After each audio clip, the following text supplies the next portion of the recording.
Hey guys, இன்றைக்கி நம்ம customer நம்மக்கிட்ட இந்த ஃப்ளவர்ஸ் கொடுத்து தான் ப்ரைஸ்லெட்டும் செயினும் மேக் பண்ணி தர சொல்லியிருந்தாங்க. ஸோ அவங்க கேட்ட மாதிரி பேக்ரவுண்ட் வந்து டிரான்ஸ்பரண்ட்டாகவும் அவங்க ஃப்ளவர்ஸை வந்து தனித்தனியாக தர்ற மாதிரி ப்ரிசர்வ் பண்ண சொல்லியிருந்தாங்க. ஸோ நம்மளும் அப்படி தான் பண்ணியிருந்தோம். இதில் வந்து நான் ஃபுல்லாக சாட்டிஸ்ஃபைட், பட் ஆனால் கஸ்டமர் வந்து சாட்டிஸ்ஃபைட் இல்லை. ஏன்னா ரீசன் கேட்டப்போ அவங்க ஆன்லைனில் பார்த்த இமேஜும் இதுவும் வந்து சேமாக இல்லை. ஸோ எனக்கு சாட்டிஸ்ஃபைட் இல்லைன்ற மாதிரி சொல்லியிருந்தாங்க.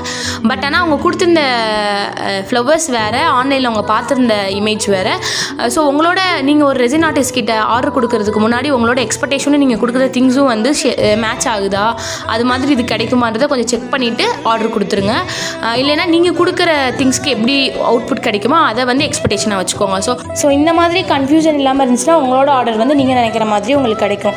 ஸோ உங்களுக்கு இந்த மாதிரி திங்ஸ்லாம் ஆர்டர் பண்ணால் நம்மளோட இன்ஸ்டா பேஜில் வந்து நீங்கள் ஆர்டர் பண்ணிக்கலாம். நம்மக்கிட்ட வந்து ரெசின் சம்மந்தப்பட்ட எல்லா ஒர்க்ஸுமே நம்ம பண்ணி கொடுத்துட்ருக்கோம். Framework, accessories, key chains எல்லாமே பண்ணி கொடுத்துட்ருக்கோம். ஸோ எல்லாமே கஸ்டமைசேஷன் நம்ம பண்ணி கொடுத்துட்ருக்கோம்.